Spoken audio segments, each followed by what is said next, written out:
Hai semuanya, gimana kabar kalian? Balik lagi di Andre Greston Channel. Ini adalah segmen nyangkut bareng. Segmen dimana kita akan bahas tentang makroekonomi dan juga kita akan lihat seperti apa kita bisa merespon market yang terjadi saat ini.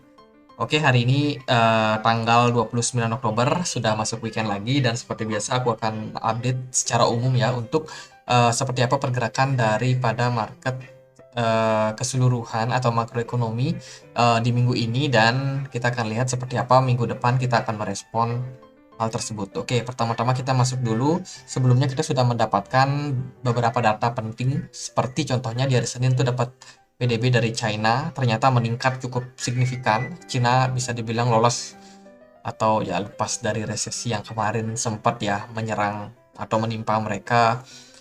Banyak perusahaan-perusahaan properti yang mengalami kolaps dan Cina juga lockdown di beberapa provinsinya dan saat ini mereka sudah berangsur-angsur pulih tampaknya teman-teman.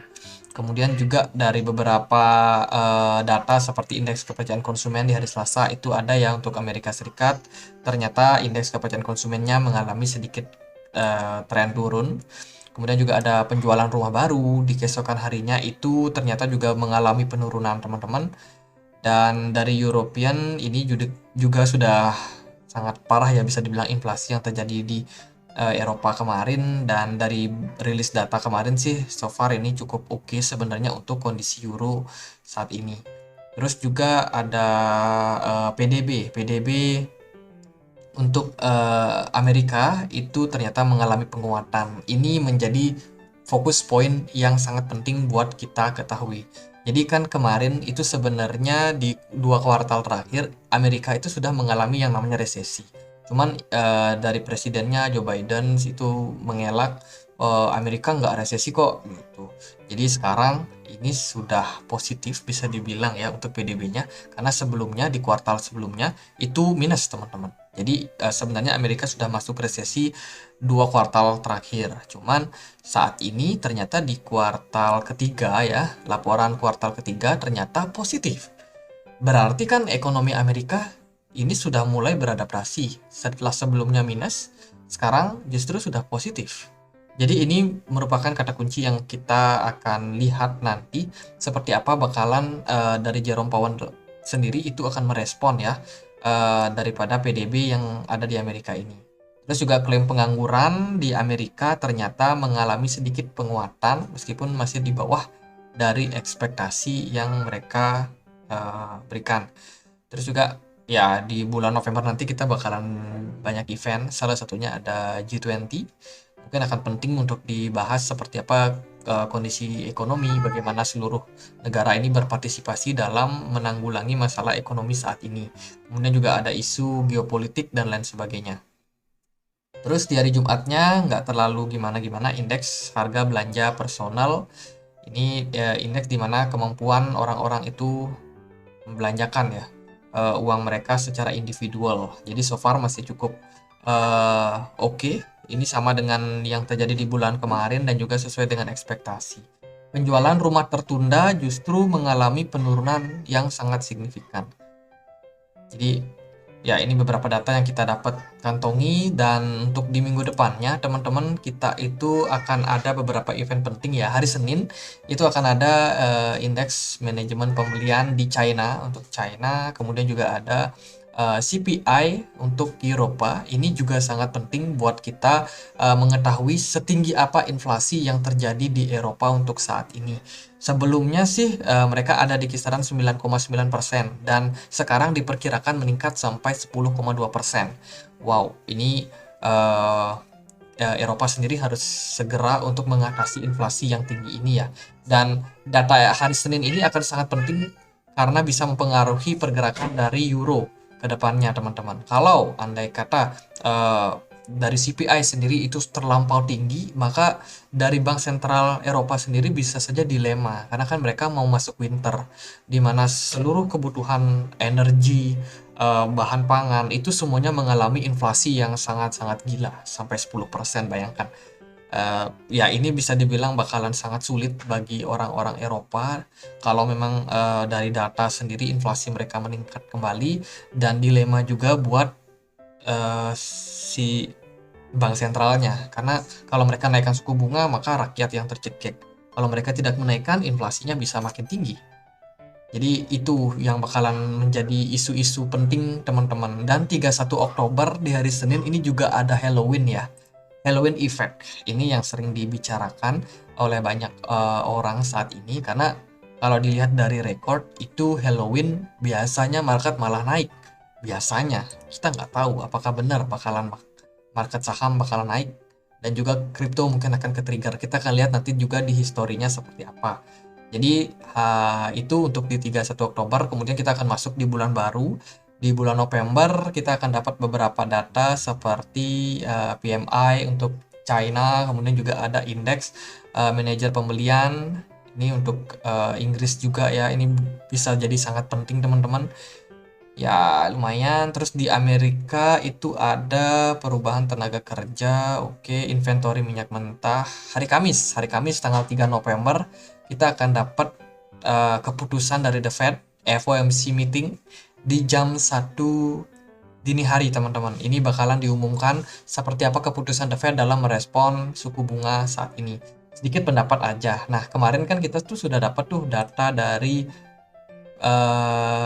PDB ya, PDB Amerika ternyata positif. Ini bisa menjadi sebuah apa ya, sebuah tanda mungkin. Ketika The Fed menaikkan suku bunga beberapa kali, PDB-nya justru malah bisa naik teman-teman. Ini kan menjadi aneh ya. Jadi Amerika mencekik, bisa dibilang ya kalimat kasarnya mencekik masyarakat dengan menaikkan suku bunga sehingga orang-orang susah dapat pinjaman dan orang-orang juga males buat keluar duit, mendingan uangnya didepositoin gitu loh. Jadi ekonomi melambat tapi PDB-nya meningkat. Ini bisa menjadi sebuah tanda bahwa bisa dibilang The Fed kalau mau agresif naikkan suku bunga itu ya bisa aja, karena dari beberapa kali mereka menaikkan suku bunga ternyata ya ekonomi bisa growth gitu loh. Jadi kan ini bisa menjadi sebuah alarm juga nih buat teman-teman yang mungkin ada di market. Jadi ya itulah pendapat saya. Belum tentu benar juga teman-teman. Hari Kamis itu menjadi event yang penting. Ada banyak sekali PMI, kemudian juga ada keputusan tingkat inflasi, klaim pengangguran awal, ya PMI Amerika Serikat. Hari Jumatnya itu nggak terlalu gimana-gimana. Ada pidato ya, pidato, kemudian juga ada ketenaga kerjaan non pertanian, ya tingkat pengangguran Amerika Serikat. Ya ini bakalan sangat penting di minggu depan, ini bisa menjadi sangat menegangkan ya. Jadi ya kita akan ketemu Halloween effects di hari Seninnya, seperti apa kita bisa merespon.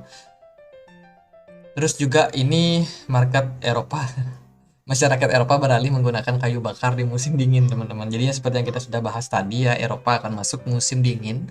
Termasuk juga dengan Amerika, dia akan masuk musim dingin dan kondisi minyak, kondisi batu bara masih terlampau tinggi bisa dibilang. Kelangkaan juga karena ada masalah geopolitik Ukraine dan juga Rusia yang masih bergejolak teman-teman. Ini menyebabkan bisa dibilang bisa menjadi sebuah tanda bahwa wah market ini sepertinya masih bakalan lama seperti ini. Cuma kita nggak tahu seperti apa bakalan kompromi yang dilakukan oleh Rusia sendiri. Apakah mereka akan melunak terhadap Eropa ataupun tidak. Nah itu kita harus tunggu newsnya ke depannya. Tapi so far sih ini yang kita bisa lihat untuk sekarang ini. Terus gimana kalau kita bandingkan dengan pergerakan dari chart? Oke, kita akan mulai dulu dari DXY atau indeks indeks dolar ya. Indeks dolar saat ini teman-teman dia masih dalam pergerakan yang cukup bisa dibilang mengkhawatirkan, karena di sini aku melihat bahwa indeks dolar ini sebenarnya cukup rawan buat terjun bebas. Terjun bebas kenapa? Karena dia membentuk pola inverse Adam and Eve. Kalau teman-teman misalkan udah sempat lihat analisaku sebelumnya, itu aku sudah sempat bahas juga ya bahwa indeks dolar ini ada potensi buat melanjutkan tren penurunan mungkin cukup signifikan. Jadi polanya itu kurang lebih kayak gini teman-teman, Adam and Eve. Mungkin ada gambar yang lebih bagus. Jadi pola ini intinya adalah pola penurunan. Jadi ketika dia bentuk segitiga, kemudian di sini ada setengah lingkaran, dia breakdown dari neckline atau dari support line ini, kemudian bisa nge-lead untuk indeks dolar kembali mengalami penurunan. Jadi kan kita lihat nih sekilas indeks dolar ini membentuk pola inverse Adam and Eve. Jadi di sini ada segitiga, kemudian di sini ada setengah lingkaran, dan ketika dia breakdown dari neckline di kisaran 110, ini bisa menjadi sebuah alarm buat kita mungkin akan melihat indeks dolar terjun bebas. Kalau indeks dolarnya gagal untuk mempertahankan level di kisaran 110. Jadi kalau dia berhasil mempertahankan, ya so far nggak ada kenapa-kenapa. Tapi kalau dia gagal, nah itu yang kita waspadai teman-teman. Jadi beberapa waktu belakangan, beberapa hari ke belakang, indeks dolar ini dapat tekanan seller yang cukup signifikan. Cuman so far dia masih bisa bertahan meskipun kemarin sempat drop ya. Tiba-tiba sedikit pullback, dan sekarang closing untuk time frame daily-nya nggak terlalu bagus ya. Aku lihat indeks dolar sepertinya masih cukup rawan buat melanjutkan penurunan lanjutan. Nah, turunnya indeks dolar ini bakalan bisa dibilang menyeimbangkan untuk beberapa komoditi saat ini. Dari contohnya emas, kemudian juga ada oil, terus juga ada batu bara, mungkin akan berpengaruh dengan turunnya harga dolar.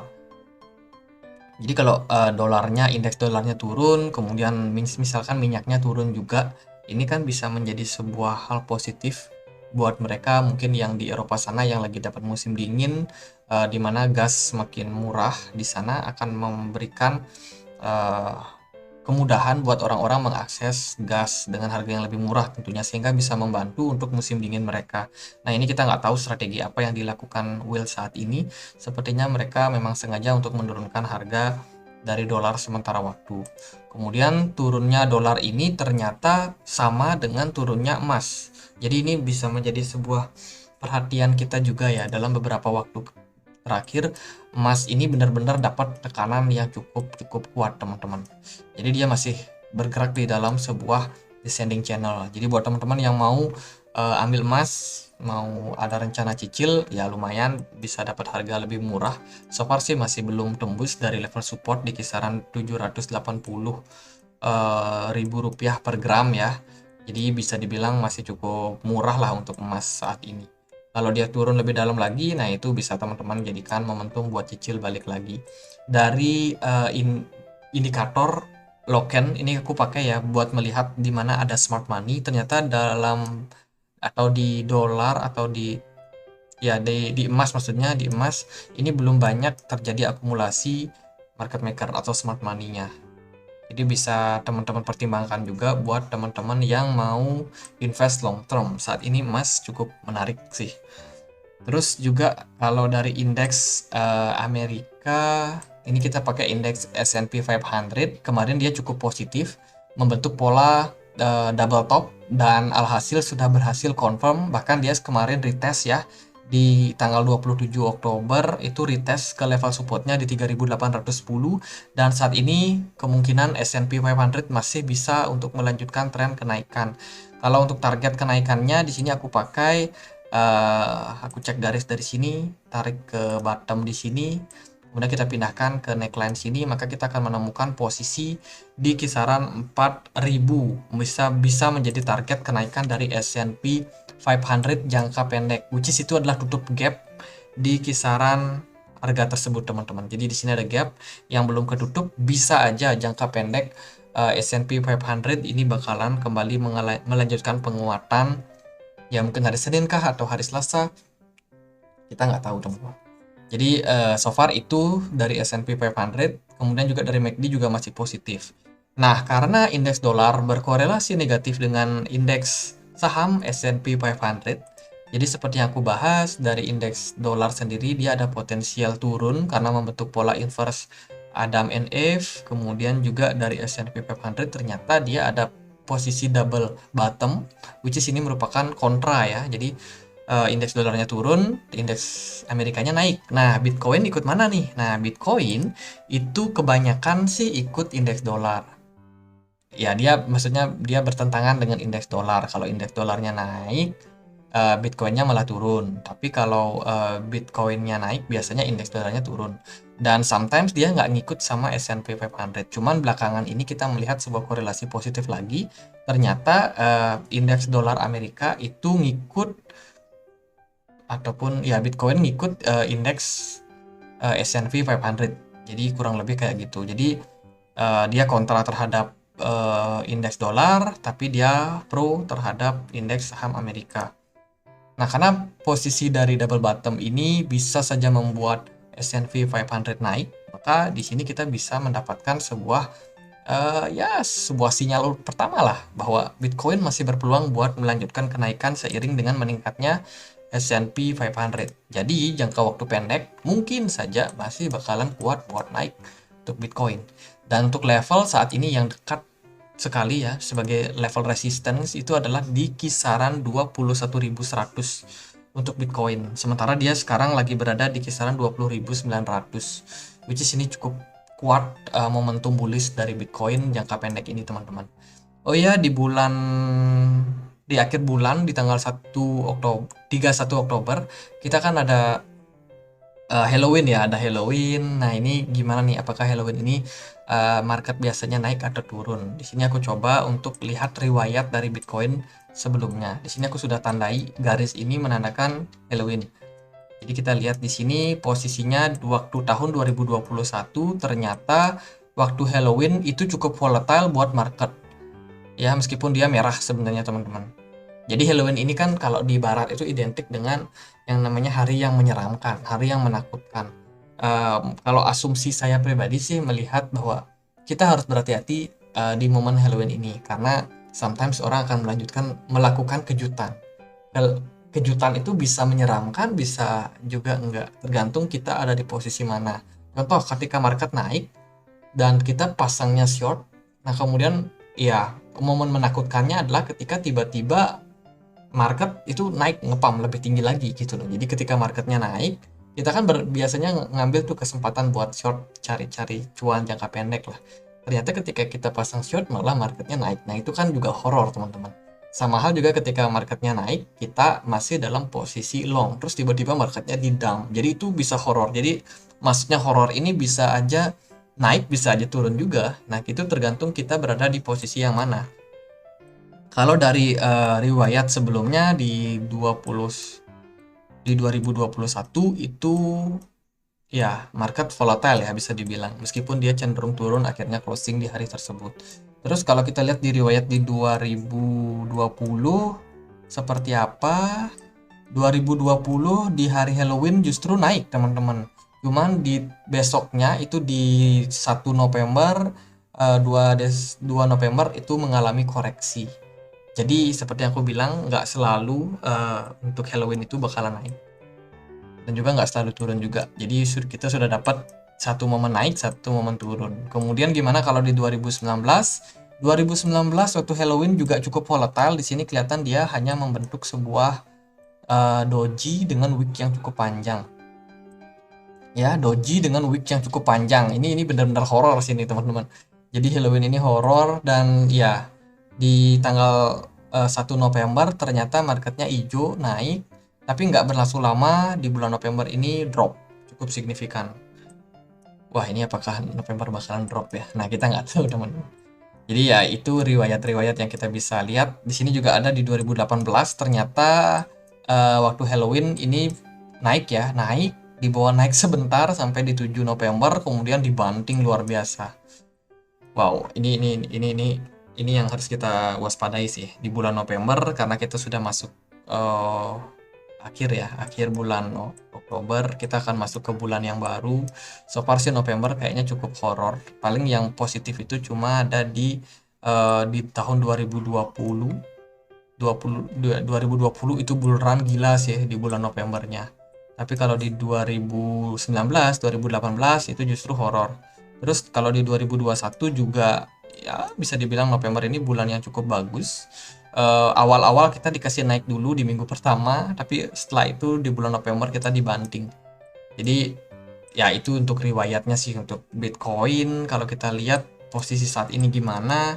Nah, ini mungkin bisa menjadi dalih juga banyak orang yang yakin ya bahwa Bitcoin itu kecenderungannya bakalan naik dulu jangka pendek. Kemudian entah gimana caranya Bitcoin bisa dibanting cukup dalam. Karena kalau kita lihat kemarin sih kita sebenarnya bergerak di dalam sebuah descending triangle, which is ini merupakan sebuah pola yang sudah banyak dinanti-nanti orang. Ya kan banyak orang yang percaya bahwa Bitcoin ini bakalan breakdown nih karena dia membentuk pola dari descending triangle. Tapi ternyata market maker berkata lain. Wah, ini wheelsnya malah ngepam nih Bitcoin break up, dan ya sekarang banyak orang yang percaya bahwa ketika dia dapat momentum di sini mungkin sampai 22.000 atau 21.000 Bitcoin bakalan kena banting dalam. Jadi itu kepercayaan yang ada di market, entah yang mana yang benar. Tapi ya kalau kita lihat sih dari periode halving ya, halving kan masih ada di 2024, which is 2023 pun kita belum masuk ke sana. Dan apa namanya, untuk fase winter ini atau bear market ini itu masih ada sekitar 1 tahun lebih teman-teman sebelum kita masuk ke periode halving. Jadi apapun menurut saya masih bisa terjadi pada market, entah itu market bakalan rally dengan tinggi mungkin ke 25.000 atau bisa ke 21.000 aja kemudian dibanting lagi turun. Nah itu kita nggak tahu ya, tapi yang pasti kita harus aware, berhati-hati. Buat teman-teman yang mau invest, teman-teman nggak peduli market naik turun, ya tetap invest. Ini udah termasuk murah. Tapi buat teman-teman yang mungkin ada hold bear kayak saya sendiri hold Ethereum ya. Ethereum ini cukup apa ya namanya, cukup menakutkan sih kalau saya lihat. Jadi kita akan bahas kilas. Jadi gimana saya sebenarnya hold Ethereum itu udah cuan teman-teman, cukup cuan lah, karena saya tuh beli waktu di harga 3.000-an. Saya lupa di 3.000 berapa, mungkin di kisaran sini deh, 3.100 ini. Jadi waktu Bitcoin berada di level 3.100 ini saya sudah pasang yang namanya bear ya, Ethereum down.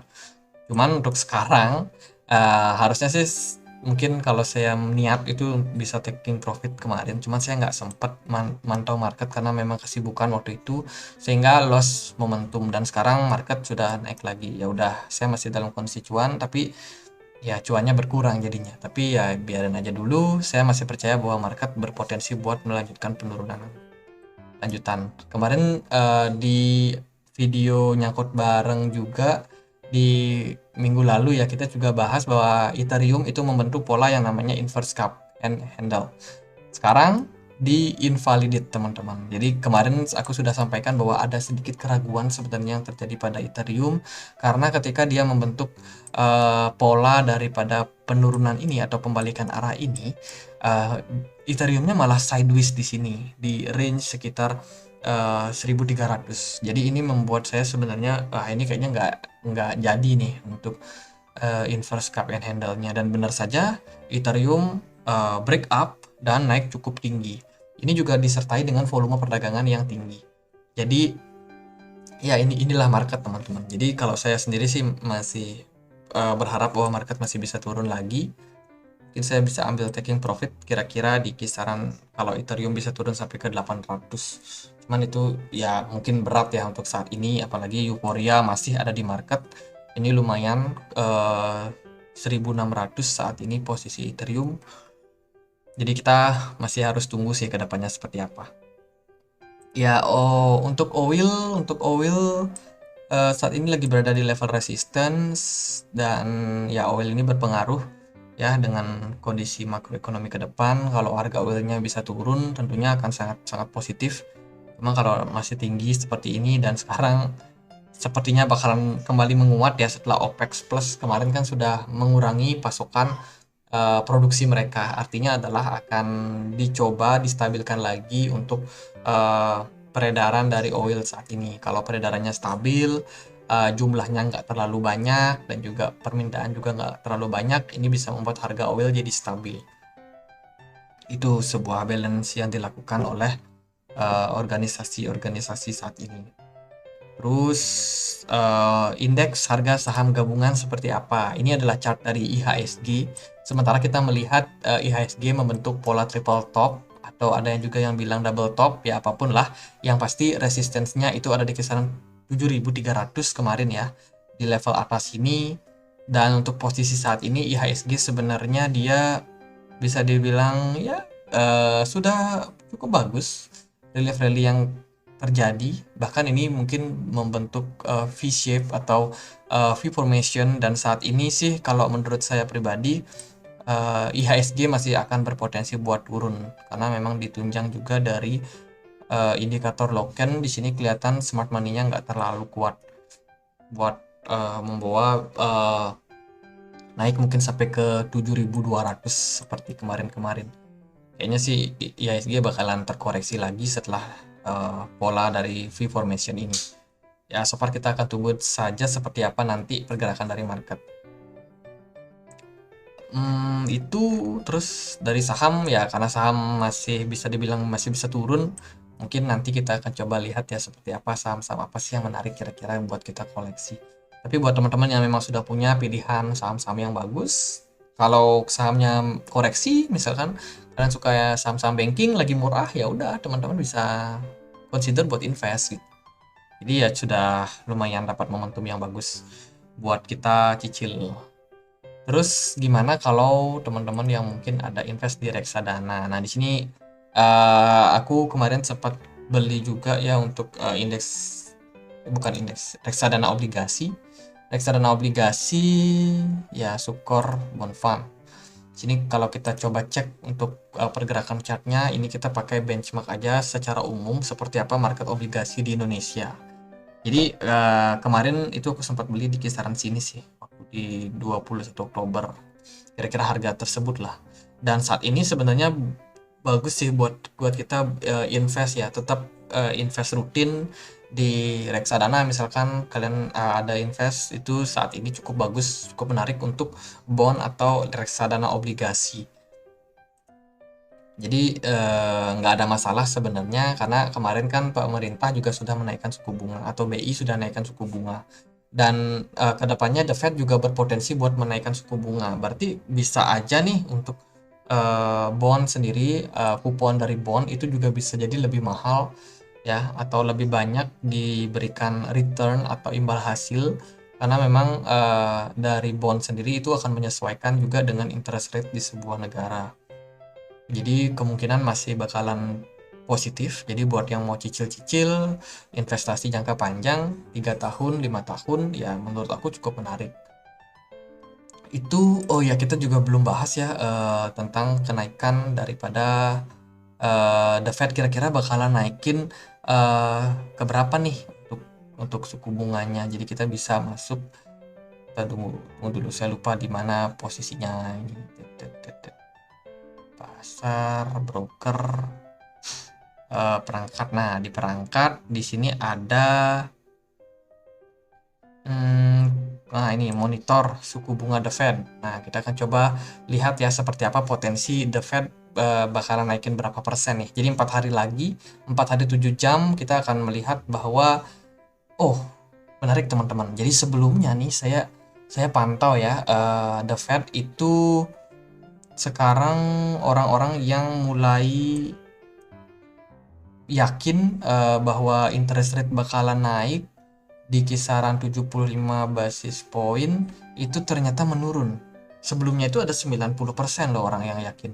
Tapi saat ini 82%. Terus juga dari sisi ya ini menarik sih. Bisa aja The Fed nggak naikin 75 basis point tapi cuma 50 basis point, karena memang dari masyarakat sendiri udah kecekek ya kan. Wah, ini menarik sih. Seperti apa keputusan dari Jerome Powell ke depan, apakah dia masih bakalan hawkish melihat beberapa data indikator yang sudah kita lihat ya, ataupun dia malah jadi ya slow aja deh naikin suku bunga, yang penting inflasinya terkendali, ekonomi juga nggak runtuh-runtuh amat gitu loh. Jadi ya mereka akan cari balance-nya seperti apa. Cuman di sini kalau kita lihat dari indeksnya sepertinya lebih banyak orang yang masih yakin bahwa The Fed bakalan naikkan suku bunga. Cuman sepertinya kenaikannya ini bisa aja cuma 50 basis point, dan kemungkinan terburuknya mungkin di 75 basis point, dan ini tentunya akan berpengaruh sama pergerakan dari dolar ke depan. Tapi kita masih belum selesai ya, karena kita masih ada beberapa event di hari Senin, di hari Selasa juga, di hari Rabu. Sebelum keputusan FOMC-nya di hari Kamis. Jadi ya masih bisa berubah lah, masih bisa dinamis. Entah itu orang masih bakalan yakin The Fed bakalan naikin suku bunga dengan hawkish ataupun enggak. Jadi ya itu sih. Oke, mungkin itu aja buat kali ini. Semoga bisa bermanfaat ya untuk analisa aku pribadi. Dan kalau kalian punya pendapat lain, feel free teman-teman, silahkan tulis di kolom komentar, kita bisa sama-sama belajar. Saya juga masih belajar, semoga teman-teman yang mungkin bisa ataupun yang belum begitu paham bisa mendapatkan sedikit insight ya. Dan juga kita punya komunitas diskusi di Telegram. Buat teman-teman yang mau join, feel free buat join di sini di Telegram ya. Bisa temukan linknya di kolom deskripsi teman-teman. Oke, sekian aja. Semoga bisa bermanfaat untuk kali ini. Akhir kata saya Andre. Makasih.